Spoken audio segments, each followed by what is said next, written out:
I flew from New York to Istanbul, Turkey to do facelift consultations, and it was not exactly what I expected.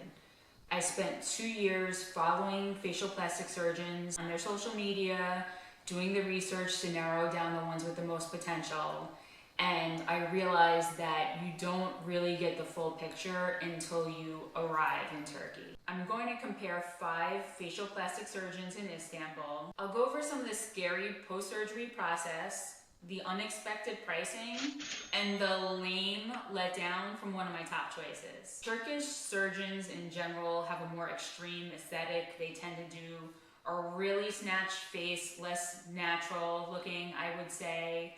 If you follow them for their nose jobs, they tend to have a certain type of nose. They do that little like swoop with slightly upturn in the bottom. They definitely love a pulled back, like fox eye look, super snatched jawline. They do a lot of lip lifts, so they have a lot of like upper tooth show. It's just kind of their signature style. That's not exactly what I'm looking for. I am looking for more of a maintenance facelift with a very natural look. I want to look exactly like myself, just freshened up.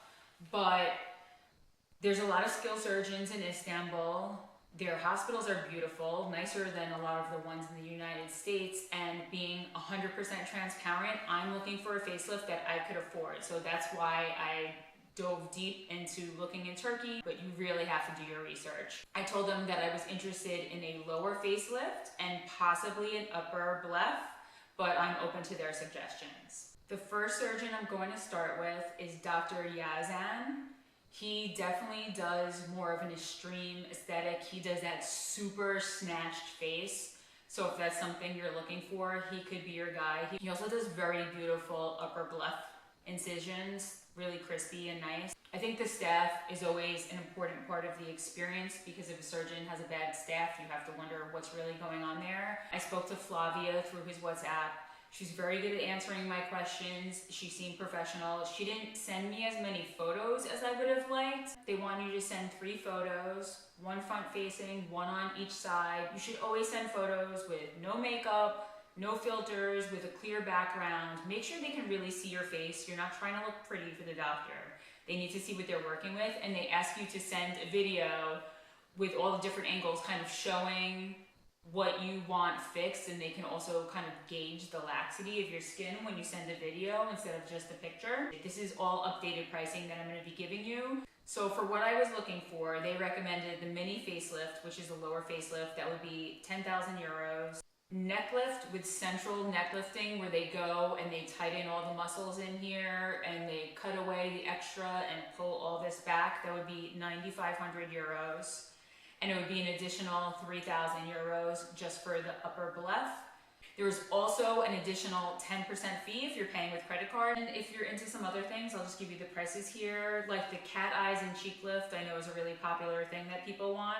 That's 10,000 euros. That's like brows, temples, and mid-face. He does rhinoplasties for 8,000 to 10,000 euros. Lip lift is 4,000 euros. These prices include 1 night stay in the hospital with a private suite and a 24-hour private nurse, anesthesia, all the hospital fees. They ask you to stay in Istanbul for 9 to 10 nights. Hotel and transportation is separate.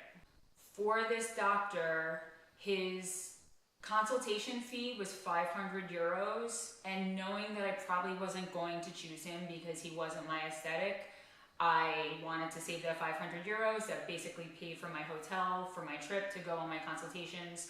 So I didn't do an in-person consultation with him. Next on my list is Dr. Suleyman Tas. He has a lot of followers. He's on YouTube. You can see his YouTube channel here. A lot of surgeons follow him, I noticed. I think he spends a lot of his time educating other surgeons as well. He has some really crazy transformations on YouTube. He used to, a couple years ago when I first started researching him, he was doing a lot of rhinoplasties, and he put this kind of gold jewelry piece that I guess was his signature thing, so you know it was his work in the pictures. So if you've ever seen a picture like this, that was his work. There's a lot of videos about, say, Jennifer Lopez or Angelina Jolie saying what work they need, and I just wasn't really feeling it. They do not give you any of his pricing for surgery up front. You have to do your consultation first. For a remote online consultation, it's 1,000 American. There are surgeons that were already out of my price range in the United States that their consultation fee was $300. So I was like, how am I going to spend $1,000 on a consultation fee for someone in Istanbul when I don't even know what the pricing potentially is of their surgery? I probably wouldn't even do it anyway. It's, to me, obviously, if I'm on a budget, I'm not going to spend $1,000 on a consultation, but maybe that's how he weeds out people who have the money to afford him and who don't. But that's his information there. Okay, so now this third doctor, Dr. Mirza Firat. I really like this guy. I think he's good. He really doesn't post on YouTube. If you want to see his work, you have to go to his Instagram. He can do more of a balanced approach than most facial plastic surgeons than I see in Turkey. When I reached out to them through WhatsApp, I sent all my pictures with the same information I sent all the surgeons. I like that he got back to me with kind of a more detailed description of what the surgery would be. They took the pictures I sent and they did markings showing where the scars would be, where he wanted to do microfat transfer, a lot of little details that other surgeons weren't really giving when they just got back. This was also a free quote online through their WhatsApp, but the week that I was going to be in Istanbul that I had planned to do consultations, he was not available to do one in person. So unfortunately, I was not able to schedule an in-person consultation with him when I was in Turkey, but I really wanted to. In this diagram that he sent me, he talks about doing an endoscopic deep plane full facelift with the hidden incision. So you can see there would be one in my hairline here. The scar for the neck lift would be behind my ear here, and there would be one under my chin where they kind of go in and tighten everything up under there. I like that he kind of shows with these little dots in the picture where they would put some microfat grafting. He talks about when he pulls this up that it would probably form a crease under here, so they would do a tiny skin pinch. Very detailed. He seems like he really knows what he's doing. I like that the staff is so detailed and they give you all the information you really want. Just for me personally, unfortunately, $35,000 US plus 10% tax. It's just too much for me. I can't justify spending that. What is included in his pricing, which is kind of nice, it's more like a package deal. It's all of the procedures listed above, including the fat transfer, the pre-op test, consultations, anesthesiologist examination, hyperbaric oxygen therapy is included in this, lymphatic drainage massages after is included, a 2-night stay in the hospital with 24/7 nurse is included. 2 nights is nice. 8-night stay in hotel for 2 people with breakfast is included, and all transportation between the airport, the hotel, hospital. It looks like they have luxury cars or SUVs pick you up and take you everywhere. So that's all included in that price. You basically just have to pay for food, recreational things, and your flights. For me, this is not like a bargain, but if you maybe live in the UK or if you're already in Europe and you live in a country where it's more expensive, for you to go to Turkey is not a big deal. So it might be a good person to look into, or if you have the budget, even though I do think that there are comparable surgeons in the United States that you can get for around this price range. Okay, my fourth surgeon, Dr. Mehmet Gencer. I thought I was going to book this guy. I dealt with his coordinator, Julia, on WhatsApp. Julia was the most detailed, really good at answering all my questions. She would respond immediately. She left me a lot of voice messages where I could tell she was out doing stuff and she still responded to me.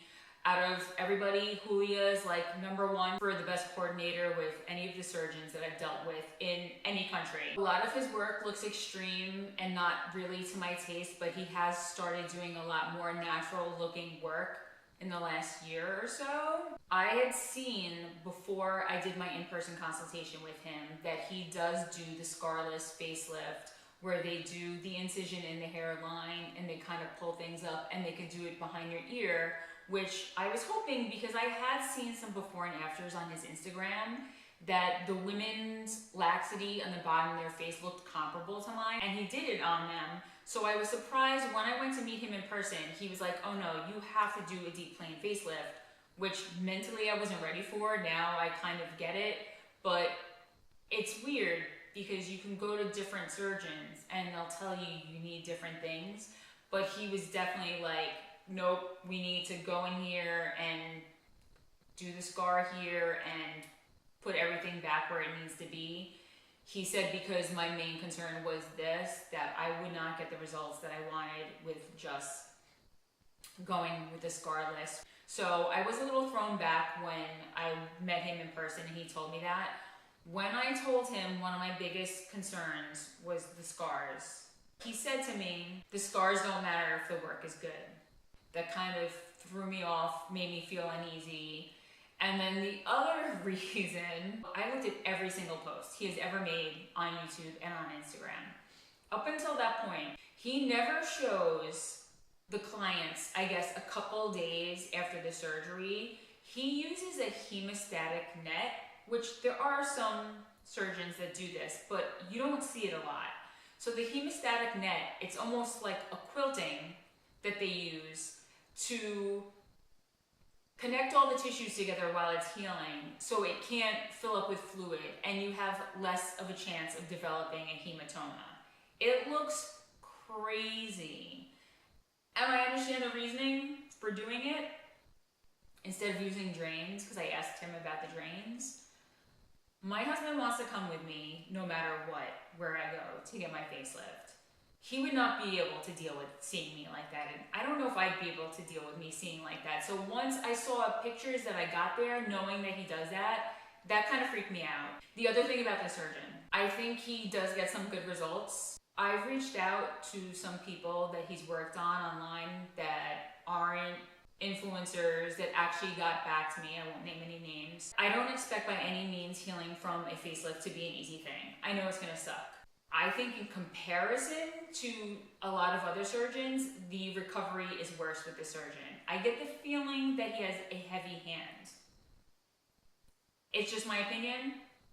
I could be wrong. He went kind of viral with this girl, Kim Haberly. She was only 37 and got a facelift from him. A lot of younger women these days aren't doing it for maintenance, but more to change their face. And whatever is clever, if that's what you want to do, that's your business. And she was posting it. She had a rough time healing. The pain is excruciating. When Haberly woke up the day after her surgery, the sensation in her body was unbearable. The swelling and bruising she went on to experience was underestimated by doctors who weaned her off pain medication prematurely, leading to excruciating pain as a result, she said. For 2 days straight, I was shaking and trembling, Haberly recalled. Watching the clock on the hospital wall in a foreign country, minutes seemed to stretch into hours. I remember saying to my mom, what if I die from this pain? What if this pain never goes away, she said. So, yeah, it's a little scary. I know that could happen anyway, but so these are the reasons I got turned off to this doctor. Check him out. Oh, so when I got my quote last summer from him for a deep plane facelift and upper bluff, I think it was 11,700 euros. Since he's gone viral, his prices have gone up. He's become more popular. And his price for the same thing, deep plane facelift and upper bluff, would be 25,000 euros now, just to give you an idea of what his prices are like. Dr. Samil Yazgan, Renate Clinic is where you'll probably see him. He has YouTube and Instagram. I wanted to get the least amount of work done possible and get the results I wanted. As time has passed, I realized I probably need to just get the deep plane facelift, but I was looking for something a little less invasive than that. He drew me in with the prospect of possibly doing a mini facelift with the scar inside the hairline and doing J-plasma for my neck, also known as Renuvion. There are not a lot of doctors that do it, which make me think there's a reason they don't do it. They basically put this heated, almost like cannula thing under your skin, tightens your skin from the inside. Even though I'm half Latina, I got my mother's Irish thin skin. So I'm always a little worried about things like that, because if you're always working on women with thicker skin, Turkish women, and then you come to my Snow White skin, it is different. I had booked a flight to Greece 4 hours after my consultation. They knew I was literally coming from New York to do this consultation. I was definitely considering him, which this should have been a sign. It was only 7,000 euros, okay? That was a quote I got through WhatsApp. I let them know, listen, I have to catch a flight later. I had my appointment at 12 o'clock p.m. I was coming from the other side of the world to get this consultation. I was hoping everything would be on time. I gave myself a full hour for the consultation where I could do that and then leave and make my flight on time, no problem. The office was nice, felt like a hotel lobby or something. I get there half an hour early, just because I wanted to be there early in case he could take me early. I get there at 11:30. You know, they say there's always someone that speaks English. There was no one that spoke English there working in the office at the time. I wait the half an hour. Now it's the time for my consultation. He did not see me until 30 minutes past my time that I had scheduled and paid for my consultation. So at this point, I have to rush through my consultation. I only have half an hour with him, tops, before I have to leave for my flight. So that was kind of a bummer to begin with. He seemed perfectly fine. I didn't get any bad vibes from him necessarily. Me saying that I could do the hidden scar facelift and the J plasma. I really wanted to talk to him more about it, but I had to leave. So he said to me, email me all of your questions and I will answer them. And I was like, okay, I had 30 minutes with this guy. I feel like I can give myself a little time to really think about the details I need from him. And I was considering going to him. And I'll put an email together and he can answer the questions. Great. I get home. I reach out to his coordinator through WhatsApp and I'm like, can I please have the doctor's email so I can send him these questions that I have? And she gets back to me and she's like, oh, it's really better if you just ask me here in WhatsApp. So I was like, there's a few questions you can probably answer for me, but then there's questions that the doctor needs to answer. So these are the ones that the doctor needed to answer for me. Thinking about J plasma for my neckline briefly, I would like some more information about it. Specifically, if he thinks I can get a good result with the J plasma as opposed to the neck lift now that he has examined me in person. I'm concerned because I have thin skin and I have seen bad burns and permanent scarring from J plasma. Second question, how long has he been using J plasma? So after all this, when I went back and I looked through all of his social media, there were no before and after results with J plasma. So it made me think he had just gotten this machine and was just trying to like push it on people. Can you send me some before and after photos of J plasma you have performed? There are none online. Do you close all of your incisions yourself or is there an assistant who stitches at the end? This is something I ask a lot of doctors. How many surgeries does he do in a day? And it was really a bunch of questions about the J plasma, which if he's telling me to do this, he should be able to answer these questions and send me pictures. That was on June 11th. On June 18th, a week later, I messaged her again because I got no response and said, hi Safa, I'm just checking back in since it's been a week since I sent the questions. We didn't get to go over my consultation. Thank you. She wrote, hello dear, last week was holidays in Turkey and we just got back and the doctor's in the OR today. He'll get back to you as soon as possible with the questions. And then she answered the random ones that I asked her. July 1st, 2 weeks later, I write again, hi, just checking in again. No response, ghost. 2 weeks later, I write again. So I guess I'm never getting a response. And I see that she's seen these messages. On August 1st, again, 2 weeks later, I write to them again, say, hello, I'm checking in one more time. I'm wondering why the doctor can't answer these questions. Thank you. And she sends me this voice message. Hello, dear. I hope you're well. We really apologize for getting late for responding, but honestly, doctor is really busy in the surgery, so we barely get time to discuss with him the requests.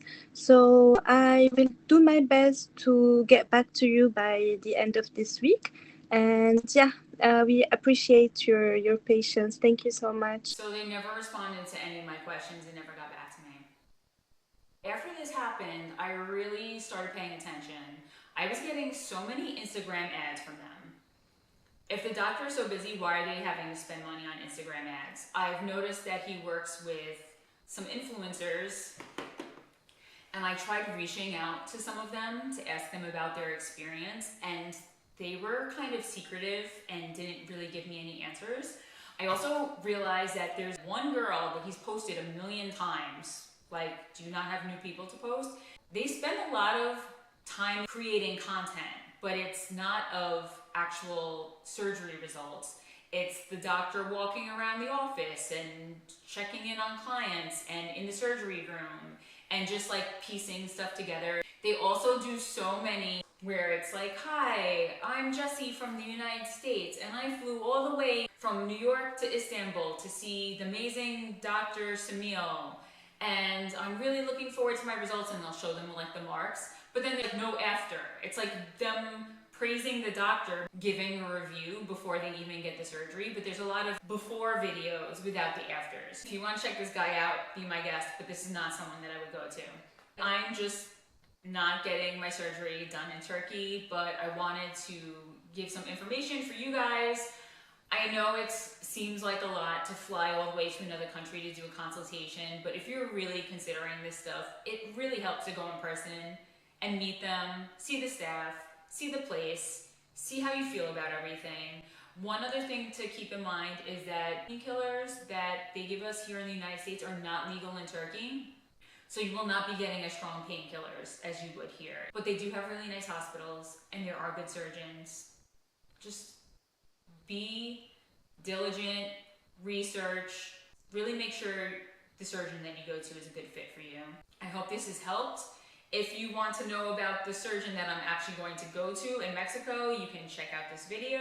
Guys, I'm sorry, after shooting all this, I realized that it's completely out of focus. Please forgive. Thanks for watching.